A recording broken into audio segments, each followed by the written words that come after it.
Arrivé là-bas, à la CPI, bon, on dit oui, j'ai tué des gens. Alors, tant que je n'étais pas passé au tribunal, je craignais un peu.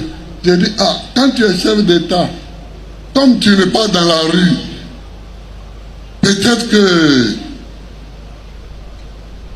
mes gendarmes, mes policiers, mes militaires, mes eaux et forêts ont tué des gens à mon nom, et puis je ne suis pas au courant. Donc on va voir. Mais quand Fatou Bensouda est venue et qu'elle a exposé mes meurtres, entre guillemets, quand j'ai écouté ça, j'ai appelé mes avocats et puis je leur ai dit, il n'y a rien au pays. Je dis, il n'y a rien.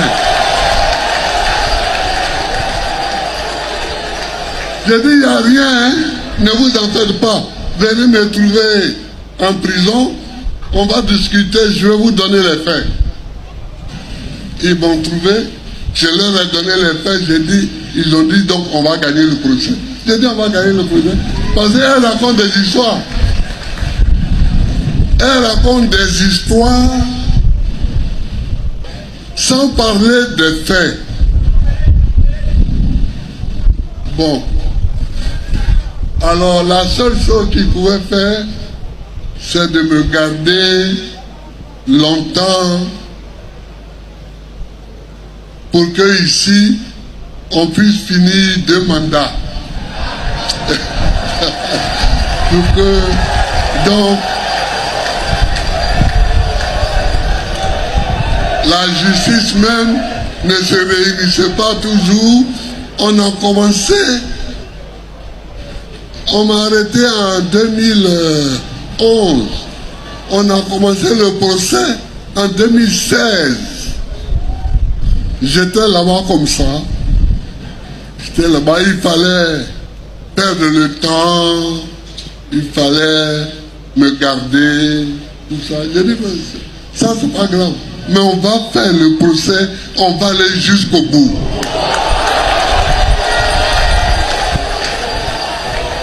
On va aller jusqu'au bout et chacun va expliquer ce qui a été fait. Et on est allé jusqu'au bout, mais avant même d'arriver au bout, les juges ont dit bon, ils ont amené 82 témoins, c'est bon. Les juges disent bon, mais ce n'est pas la peine que toi tu amènes tes témoins. Parce que leurs témoins qui étaient chargés de t'accuser, ils t'ont disculpé. Parce que ce qu'ils ont dit là, il n'y a rien dedans pour te condamner. Allez, tu es acquitté, il faut partir. Donc, moi, je n'ai même pas présenté de témoins. Je n'ai pas présenté de témoins. Donc, c'est ça. Ce qu'on peut me reprocher, c'est d'avoir nationalisé 2 banques françaises. Oui, je l'ai fait, et alors? Je suis président dans mon pays. Des banques étrangères sont ici. Elles refusent de payer les salaires de mes fonctionnaires. Je les nationalise. Et alors?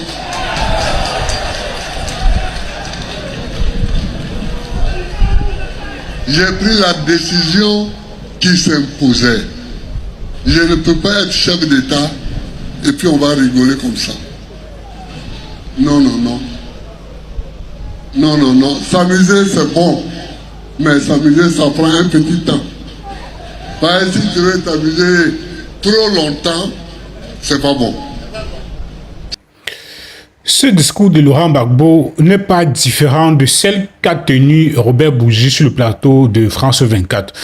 Pour ceux qui n'ont pas suivi, n'est-ce pas, la vidéo, les déclarations fracassantes, les révélations troublantes de Robert Bougie sur le plateau de France 24, je vous prie d'aller regarder la précédente vidéo que j'ai publiée précédemment sur ma chaîne YouTube. Alors les amis, lorsque vous avez suivi ces déclarations, vous vous êtes posé certainement la question comme moi. Pourquoi maintenant? Pourquoi maintenant? Pourquoi c'est sorti à 1 an des élections présidentielles en Côte d'Ivoire? Pourquoi maintenant? Et donc, comme vous avez suivi le président Laurent Gbagbo, ce monsieur... c'est un visionnaire. C'est le prototype même des chefs d'État que nous devons avoir à la tête de nos pays. Parce que lorsque nous avons suivi l'interview de Robert Bougie sur France 24, il est clair que c'est quelque chose de préparé. Parce qu'il se peut qu'aujourd'hui, ces impérialistes de la France, ils ne veulent plus d'Alassane Ouattara. Et alors, ils sèment le trouble dans...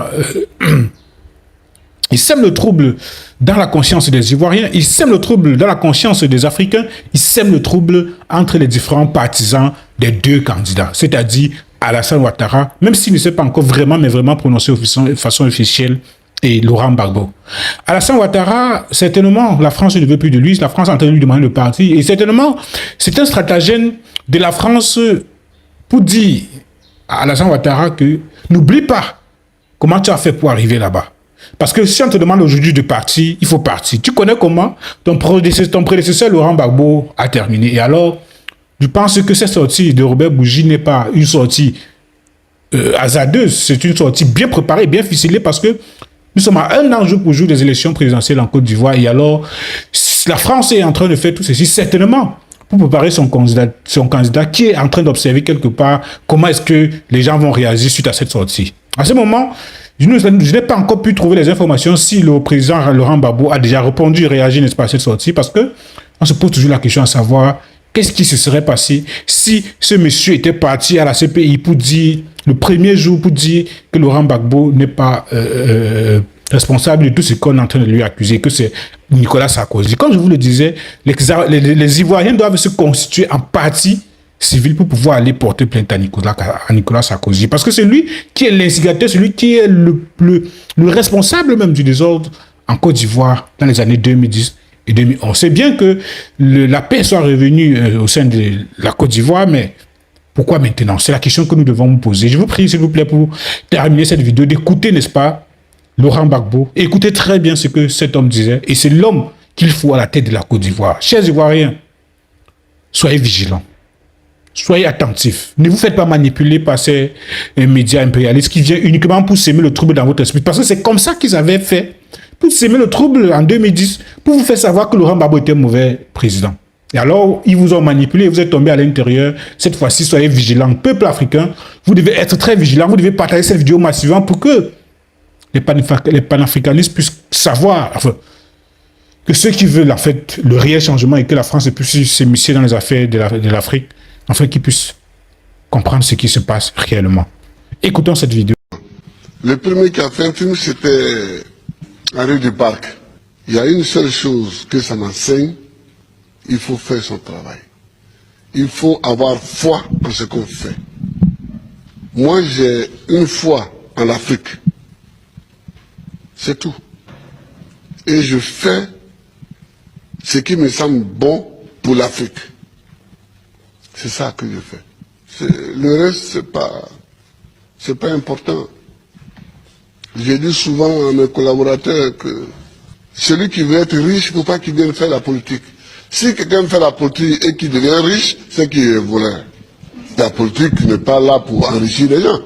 En politique, on te donne les moyens pour que tu vives correctement, mais il y a un travail à faire. Si celui qui veut être riche, il fait des affaires. Il ne devient pas professeur, il ne devient pas journaliste, il ne devient pas caméraman, il ne devient pas homme politique. C'est pas des métiers où on devient riche, ça. C'est pas des métiers où on devient riche. Ça, c'est la première leçon que je voulais tirer. La deuxième leçon, c'est que tu peux partir de zéro et tu peux arriver au sommet. Pourvu que tu saches dès le départ où tu veux aller. Et que tu prennes les moyens pour arriver où tu veux arriver. Je me rappelle toujours d'une discussion que j'avais avec mes amis au lycée classique. On était un certain nombre qui voulions devenir président. chacun dit va devenir président. Et il y en a un qui m'a dit, moi je vais d'abord faire les affaires, parce que sans argent on ne peut pas faire la politique, on ne peut pas devenir président. Et je lui ai dit, moi, c'est parce que je ne vais pas faire les affaires, que je vais être pauvre, que je vais avoir les mains propres, et que je vais devenir président. Aujourd'hui, mon ami, il a eu beaucoup d'argent, effectivement. Il a beaucoup d'argent, mais il n'est jamais devenu président. Il n'a jamais même été candidat. Voilà. Voilà, il n'a jamais été candidat. C'est-à-dire qu'il faut savoir ce que tu veux longtemps à l'avance. C'est-à-dire qu'il ne faut pas découvrir les situations de façon opportuniste. Il faut savoir ce que tu veux être, ce que tu veux faire.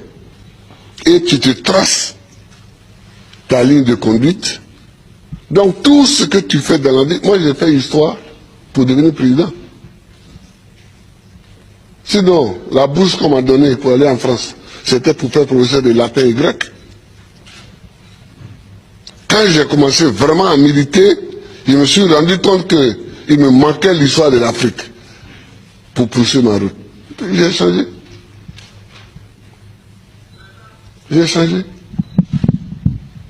Et j'ai fait histoire parce que c'est ça qui me manquait pour connaître d'où on vient et où on peut aller en connaissant d'où on vient. Je vois des gens qui découvrent qu'il y a un fauteuil à côté, ils peuvent s'asseoir dessus. On ne s'assoit pas dessus comme ça. Le fauteuil, il est à côté, il semble vide, mais il a un propriétaire.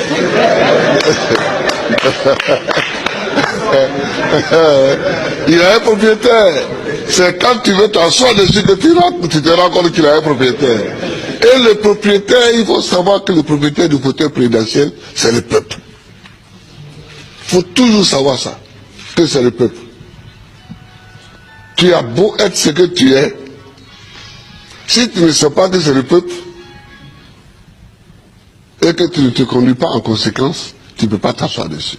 C'est tout ça que moi j'ai envie que les Africains sachent. Et puis, il faut aimer son pays, il faut aimer l'Afrique. Le président Laurent Gbagbo a aussi donné le sens de son combat pour l'émancipation et la dignité des Africains qui ont aussi droit, selon lui, à vivre heureux dans leur pays, qui regorge des richesses inestimables. L'Afrique est une terre qui a subi tellement d'épreuves. Je ne sais pas si dans le monde, il y en a qui ont subi autant d'épreuves que nous. Les Juifs aussi ont subi beaucoup d'épreuves. Mais nous, les Noirs africains, tout le monde s'est assis chez nous. Esclaves. Esclaves de maison. Esclaves de la traite négrière. Colonisés. Torturés culturellement. Parlant les langues des autres. Tout ça. Décolonisés. Mais nous, on a des grands combats à mener. Et les grands combats que nous avons à mener, ce n'est pas pour se venger des gens, c'est pour au moins être homme aussi, comme les autres. C'est ça qu'on appelle la dignité. Que quand tu passes, il faut qu'on sache au moins que c'est un homme qui passe. C'est tout. C'est tout ce que nous voulons. C'est tout ce que nous recherchons. On ne cherche pas à dominer ceux qui nous ont dominés hier, à nous venger d'eux, à faire ceci. Non, non, non. On veut qu'on reconnaisse que nous sommes des hommes au même titre que les autres. Mais ça, si nous-mêmes on ne prend pas les moyens, qu'on est toujours chez eux en train de mendier, et que les gens, tu vas mettre l'argent chez eux en achetant les bâtiments, et puis eux-mêmes, ils te dénoncent. Que voilà un voleur. Comment? Je vous amène l'argent, vous me dénoncez. Mais je vous amènerai rien. Ah oui. Moi, quand je vois des chefs d'État africains qui sont dénoncés en Europe, parce qu'ils ont investi en Europe, ça me fait pitié pour l'Afrique. Ça me fait pitié pour l'Afrique. Ça me fait pitié pour l'Afrique. Non, oh, il ne faut pas faire pitié. Il ne faut pas faire pitié. Quand tu passes, Il faut qu'on dise que voilà un homme qui passe. C'est tout ce que nous cherchons aujourd'hui, c'est notre combat. Ça. Moi qui suis ici, je ne passe pas les vacances en Europe. Mais est-ce que je ne suis pas président? Je suis président. Si je mets mon pied sur le sol européen, c'est qu'il y a une réunion à laquelle je dois participer pour que la Côte d'Ivoire gagne quelque chose.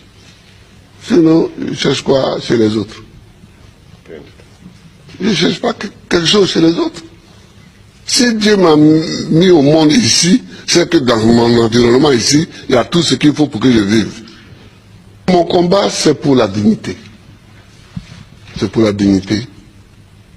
C'est pour que nous effacions tous les siècles passés, les traces de tous les siècles passés, les traces de l'esclavage, les traces de la colonisation, les traces du pillage, les traces du travail forcé, les traces de la chicote. C'est pour qu'on efface tout ça. Dieu merci, avec des films comme ça,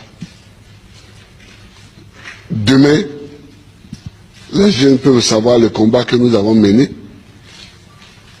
Et eux-mêmes vont continuer encore.